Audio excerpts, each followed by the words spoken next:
जय श्री राम एवरीवन, क्या हाल है। उम्मीद है कि आप सब काफ़ी बढ़िया होंगे।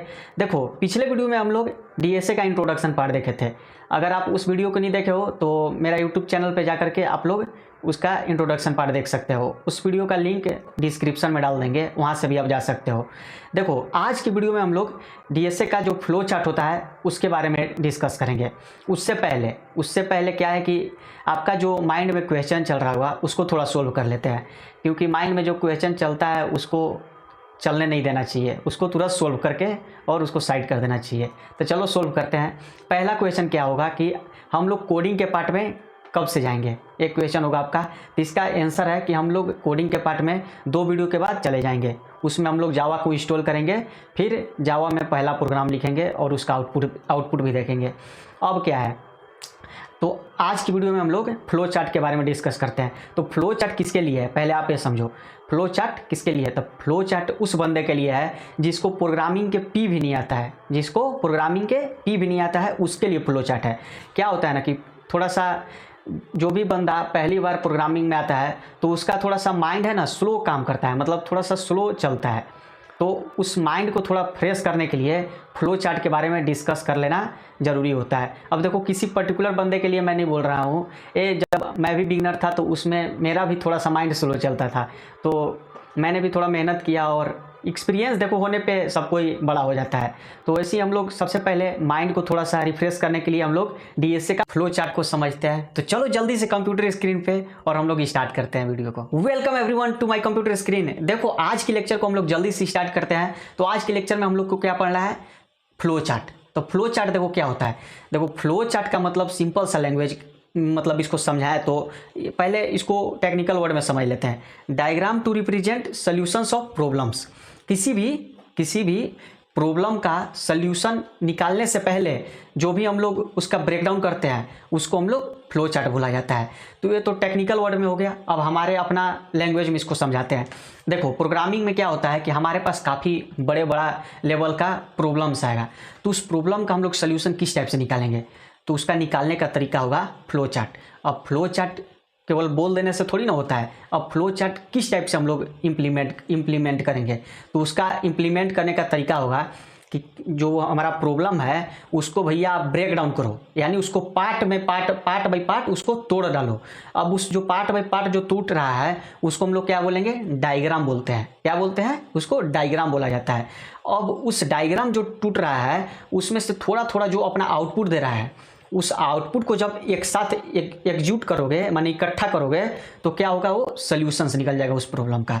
तो हमारे पास क्या समझ में आया कि किसी भी प्रॉब्लम को सोल्व करने से पहले उसको डायग्राम के फॉर्म में तोड़ो, और जो डायग्राम के फॉर्म में टूट करके अपना छोटा छोटा आउटपुट दे रहा है तो उसको हम लोग क्या बोलेंगे, सॉल्यूशंस बोलेंगे। और इस प्रोसेस को क्या बोला जाता है, फ्लो चार्ट बोला जाता है। तो इतना उम्मीद है कि आपको अच्छा समझ आ गया होगा। तो देखो, इसका एग्जाम्पल एक देख लेते हैं हम लोग। इसका एग्जाम्पल के लिए हम लोग मैगी पे चलते हैं। देखो, मान लो एग्जाम्पल के लिए हमें मैगी बनाना है, तो मैगी डायरेक्ट थोड़ी ना बनता है। मैगी डायरेक्ट आपको आउटपुट डायरेक्ट खाने थोड़ी ना लगते हो, नहीं ना, ऐसा होता है। उसके लिए सबसे पहले हम लोग क्या लेते हैं, मैगी लेते हैं। मैगी के बाद क्या लेते हैं हम लोग, वाटर लेते हैं। अब वाटर को हम लोग क्या करते हैं, बॉयल करते हैं।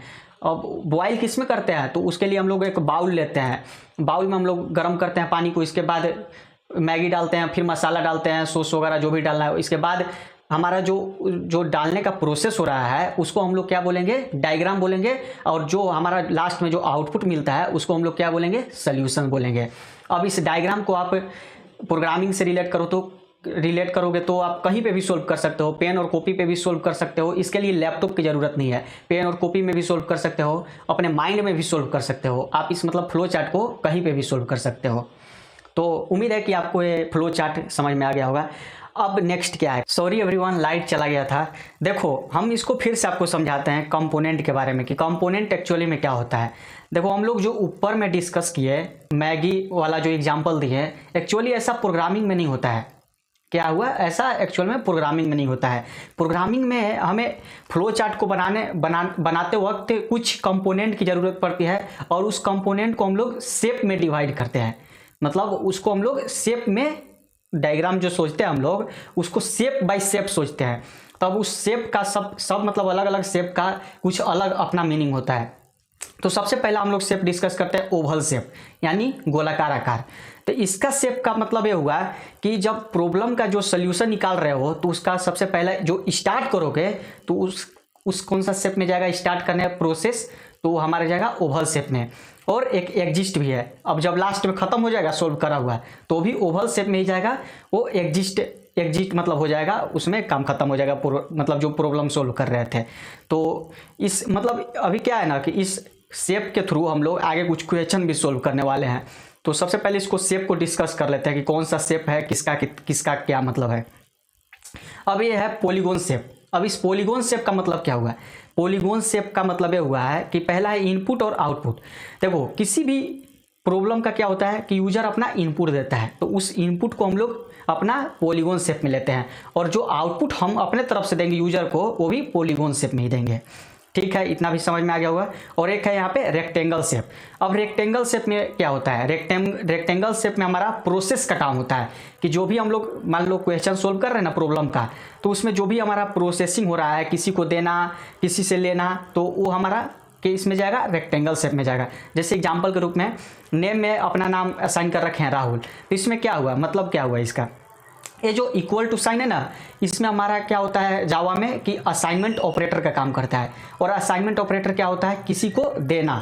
जैसे कि क्या हुआ कि राहुल है ना, राहुल हम नेम को दे रहे हैं, नेम को राहुल दे रहे हैं। मान लो एग्जाम्पल के रूप में, यहाँ पे एग्जाम्पल के रूप में इसको समझाते हैं।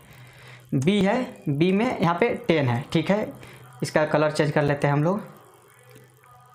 बी में 10 है, तो क्या हुआ कि बी को हम लोग 10 असाइन कर रहे हैं, बी को हम लोग 10 दे रहे हैं। इक्वल टू साइन है ना, ये इक्वल टू जावा में क्या होता है? असाइनमेंट ऑपरेटर काम करता है, यानी असाइनमेंट ऑपरेटर किसी को देना, तो बी में हम लोग 10 को दे रहे हैं, इसका मतलब ये हुआ है। अब एक लास्ट है हमारा क्या है? Diamond shape. तो डायमंड शेप में क्या होता है कि हमारे पास दो ही वैल्यू आएगा, ट्रू या फॉल्स। अब मतलब किसी का मान लो एग्जाम्पल के रूप में ट्रू या फॉल्स या हाँ ना, उसी को बोला जाता है कि डिसीजन लेना। उस डायमंड शेप को क्या बोला जाएगा? हम लोग डिसीजन लेना। जैसे कि किसी को मार्क्स मतलब 33 से नीचे है तो क्या होगा? वो फेल ही होगा, फॉल्स होगा। फॉल्स होगा तो क्या होगा? वो फेल होगा। और जो पास है उसको क्या है? ट्रू है। तो डिसीजन में सिंपल सा ट्रू और फॉल्स का होता है, उसमें वो डिसीजन हमारा किस में जाएगा? डायमंड शेप में जाएगा। तो ये आपको क्लियर हो गया होगा। तो अब चलते हैं आगे, हम लोग कुछ डिस्कस करते हैं। नेक्स्ट क्या है? अब नेक्स्ट समझते हैं। नेक्स्ट हमें जो हमारा फ्लो चार्ट अभी डिस्कस किया है उसके रिलेटेड कुछ क्वेश्चन करते हैं। तो क्वेश्चन क्या है हमारा? सम ऑफ टू नंबर्स, दो नंबर का सम निकालो। तो इसको हम लोग उस डायग्राम को, फ्लो चार्ट है उसको शेप में कन्वर्ट करेंगे। शेप में मतलब जिस शेप से आएगा ना, वो जो हमारा जो प्रोसेसिंग हो रहा है, जो सम करने का जो प्रोसेस होगा, डायग्राम बनाएंगे उसको हम लोग शेप में कन्वर्ट करके इसके बाद हम लोग प्रॉब्लम का आउटपुट निकालते हैं। तो सबसे पहला क्या होगा, यहाँ पे मैं लिखते जा रहा हूँ अभी। सबसे पहला यहाँ पे क्या होगा? स्टार्ट होगा। प्रॉब्लम क्या है? Question sum of two number. तो पहला इनपुट क्या है? फर्स्ट नंबर क्या है? ए है हमारा। सेकेंड नंबर क्या है? बी है। और आउटपुट क्या देना है? सम ऑफ ए एंड बी, दोनों को मतलब जोड़ के आउटपुट देना है। तो पहला नंबर हमारा क्या है? यहाँ पे इसको कलर थोड़ा वाइट कर लेते हैं। पहला क्या है? हमें ओवल शेप में स्टार्ट करेंगे कि ओवल शेप से हम लोग स्टार्ट करेंगे। स्टार्ट इसका दो बार मैचिंग हो जा रहा है, मतलब ओवल शेप से इस क्वेश्चन का सोल्व करना स्टार्ट करते हैं। तो हमारा शेप है स्टार्ट, तो यानी प्रॉब्लम को सोल्व करना स्टार्ट कर चुके हैं। अब सेकेंड क्या है? सेकेंड है हमारा इनपुट लेना, यूजर से इनपुट लेना। तो इनपुट हमें क्या मिला है? ए और बी। तो इनपुट हमें किस प्रोसेस में लेंगे? हम लोग पॉलीगॉन शेप में लेंगे। इनपुट हम लोग पॉलीगॉन शेप में लेंगे। तो इनपुट किसी से लेंगे, इसके बाद ही ना क्वेश्चन बनेगा। तो इनपुट में क्या था? ए एंड बी था। ये भी आपको इतना समझ आ गया होगा। अब थर्ड क्या है? सम है। अब देखो थर्ड करने का प्रोसेस है कि किसी को हम लोग दे रहे हैं, देना है, तो इसमें हमारा प्रोसेसिंग का काम हो रहा है। प्रोसेसिंग यानी ऐड होने का काम हो रहा है। तो ए और बी जब ऐड होगा हमारा, तो क्या होगा इसमें? ए और बी मान लो ऐड होकर होगा हमारा, मान लो ए में 1 है, एग्जाम्पल के रूप में ए में 1 है और बी में 2 है, तो 3 हो जाएगा। तो 3 किस में हम लोग देंगे? सम को असाइन कर देना। तो ये प्रोसेस होने का काम हो रहा है। सम को असाइन करना प्रोसेस होने का काम होता है। अब क्या है? अब हमारा आउटपुट है, यहाँ पे प्रिंट करवाना है। प्रिंट करवाना क्या है? सम को। तो सम में क्या था हमारा? सम में हमारा था जो 1 और 2 दिए थे, 3 था टोटल। सम में 3 था, तो उसका प्रिंट करवाना है, यानी आउटपुट यूजर को देना। उसको कौन सा शेप में हम लोग ले गए? इसको क्या बोलते हैं? पॉलीगॉन शेप में। और लास्ट में हमारा इतना ही पे आउटपुट मिल गया, तो कोड को अब एग्जिस्ट कर दो ओवल शेप में। तो इस एग्जाम्पल के थ्रू आप थोड़ा भी रिलेट कर पाए होगे कि एक्चुअली में क्या होता है। अगर देखो नहीं समझ आ रहा है तो इसको दोबारा देखो और थोड़ा सा टाइम दो, समझ आ जाएगा, काफ़ी आसान है। अब नेक्स्ट क्वेश्चन पे चलते हैं कि नेक्स्ट क्वेश्चन क्या है। अब नेक्स्ट क्वेश्चन है हमारा कैलकुलेट सिंपल इंटरेस्ट। अब सिंपल इंटरेस्ट का फॉर्मूला क्या होता है वो आपको मैं बताऊंगा। सबसे पहले हम लोग यूजर से इनपुट कुछ ले लेते हैं। एक प्रिंसिपल रेट है, प्रिंसिपल रेट में हम लोग क्या है पी उसको मान लेंगे, और एक रेट है कितने से उसको क्या करना है, घटाना है बढ़ाना है, उसको आर से हम लोग ले लेते हैं। एक टाइम है कि टाइम मतलब क्या टाइमिंग रहेगा उसको टी ले लेते हैं। और हमें इनपुट सॉरी यहाँ पे आउटपुट लिखाना था, इनपुट लिखा रहा है, आउटपुट यहाँ पे होगा। और आउटपुट में हम लोग क्या होगा कि सिंपल इंटरेस्ट को एसआई में मतलब जो भी टोटल निकलेगा इसका आउटपुट एसआई को असाइन कर देना है। इसका सिंपल सा लॉजिक है। अब इसका फार्मूला पहले समझ लेते हैं कि सिंपल इंटरेस्ट कैसे निकलता है। तो इसका फार्मूला के लिए हम लोग क्या करेंगे, मान लो यहाँ पे गए तो एसआई में असाइन करना है। तो एसआई को हम लोग क्या करेंगे ना कि जो भी प्रिंसिपल रेट है उसको लिख लेते हैं पहले इंटू आर इंटू टी कर लेंगे। और ये भी जो इंटू नहीं हो रहा है यहाँ पे इंटू होता है, इंटू करने के बाद और जो भी डिवाइड हो रहा है उसको मतलब डिवाइड कर देते हैं हम लोग 100 से, उसको डिवाइड 100 से कर लेते हैं। तो अब हमें क्या होगा कि इस प्रोसेस को हम लोग किस टाइप से अपने फ्लो चार्ट में मतलब सोचेंगे और इसको किस शेप में बांटते हैं उसको समझते हैं। सबसे पहले स्टार्ट करेंगे ओवल शेप से, ये तो आपको पता ही है। और दूसरा नंबर क्या है, पहले हमें क्या करना है, यूजर से हमें इनपुट लेना है। तो इनपुट पीआरटी दिया, प्रिंसिपल रेट दिया, जो भी है टाइम दिया, रेट दिया, जो भी वो क्या दिया एक इनपुट दिया, तो ये हमारा जगह पॉलीगॉन शेप में। अब दूसरा में क्या है कि हमें इसको प्रोसेस करो, इसका आउटपुट निकालो, आउटपुट निकाल करके हमें एसआई में दे दो। किस में दे दो, एसआई में। तो इसका आउटपुट जो भी आएगा हमारा P into R into T के और डिवाइडेड बाई 100 जो होगा, इसका आउटपुट आना उसको प्रोसेस बोला जाता है। और प्रोसेस हमारा रेक्टेंगल शेप में गया। अब उस प्रोसेस को फिर क्या करवाएगा कि प्रिंट करवा दो, एसआई में प्रिंट करवा दो, और प्रिंट करवाने के बाद कोड को एग्जिट कर दो, खत्म कर दो, यहीं पे लास्ट कर दो। तो उम्मीद है कि यहाँ तक आपको अच्छी समझ आई होगी। देखो आसान सा क्वेश्चन आज किया है फ्लो चार्ट में।